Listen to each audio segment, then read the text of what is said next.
Are you someone who gets a lot of groin or adductor injuries, or you're just tight in general in these muscles in the inside of the thigh right here? If so, you're in luck, because in this two-part series, I'm going to show you first how to lengthen those muscles, and then concordantly how to strengthen those so you can marry those two together to get long-lasting results. Why do we want to lengthen and strengthen? Well, first we want to be able to passively open up that range of motion. And then if we just ended it right there, those changes won't last very long. So what we want to do is open up our range and then immediately try to strengthen within that new range of motion so we can hold on to it for longer without it continuously shortening over and over and over again. I can nerd out if you let me, but let's just get into these stretches. So I'm going to show you 3 levels, level 1 being the easiest, and we're going to work our way up to level 3. Level 1, or the first stretch we're going to do, is what we call a frog or a frogger stretch, where we get on our hands and knees, and then we just widen our knees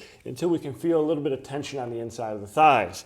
And if you can, we're going to drop it down onto our forearms, and then from here we're just going to simply rock backwards until you feel a lot more tension.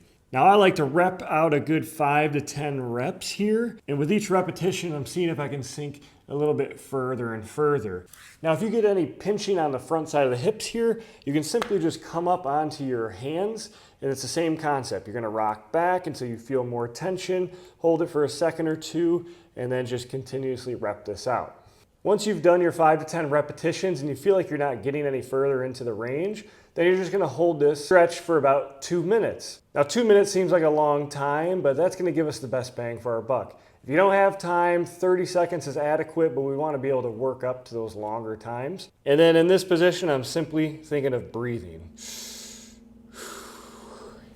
And then just to show it from the side, I'm rocking back until I feel that tension and then bringing it forward. Again, any pinching in the hips, you bring it up here. Then once you perform your reps, you're just going to continuously think of breathing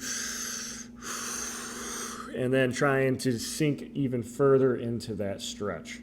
And there's level 1 for you. Level 1 is a pretty simple stretch, so if this frog or frogger stretch is too challenging for you, then seek a local professional for help, because the strategies are only going to get more advanced from here. In level 2, we're going to do a similar stretch than level 1, but up in the ante a little bit.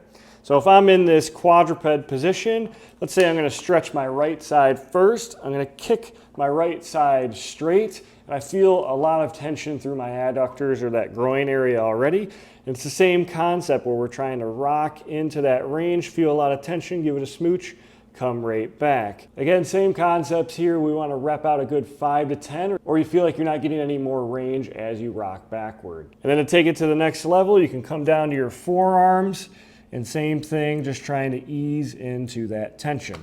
And of course you want to do both sides. So from the side, I'll show it on my left side where I kick this side straight, and then I'm just rocking back until I feel that tension. There it is, give it a smooch, come right back up, and then rep this out.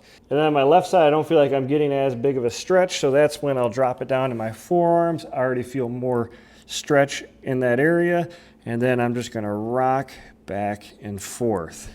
And then the same concepts apply in level 2, where once you find that deep tension and it's tolerable, you want to hang out here for about 2 minutes. Again, if 2 minutes is too uncomfortable, just shoot for as long as you can, but 2 minutes is kind of that goal you're trying to work up towards.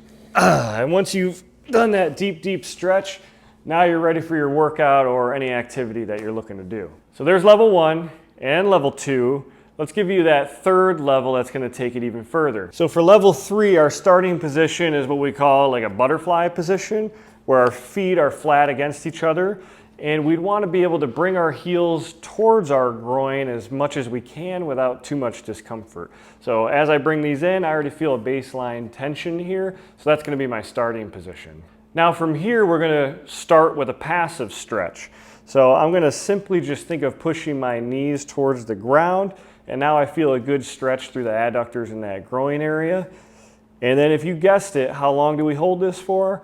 If you can, 2 minutes is your magic mark. Now don't worry, you're not going to do level 1, 2, and 3 all at the same time. You just pick whatever entry point you can tolerate, and then that's your adductor or groin stretch. Once I've done my 2 minutes of passive stretching, now we're going to turn this into an active stretch so we can start holding on to those ranges. So what we're going to do from this position now that we've stretched is an isometric contraction. So what I'm going to think about doing is bringing my knees up as I push into my knees with my hands. And I'm going to give it about 20% of my max effort for about 10 seconds. And you can tell I'm shaking a little bit here. And then once I do my 10 seconds, I relax. And then now I'm going to actively open. So now I'm thinking of bringing my knees towards the ground. I feel a little bit of stretch through the adductors, but I should feel that activation here.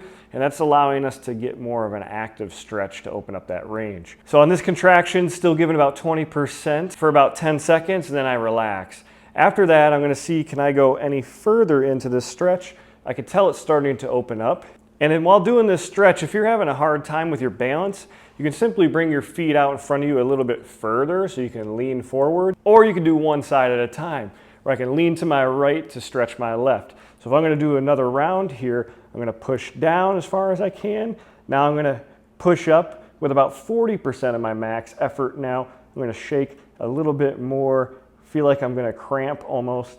And then now I'm going to actively try to bring that knee towards the ground, and you can already tell I'm getting some more range here. And then I'll repeat it and show it on this side. So I'm pushing down, driving up into my hand. You can see the contraction, shaking a little bit, give it about 10 seconds, and then now bring that knee towards the ground.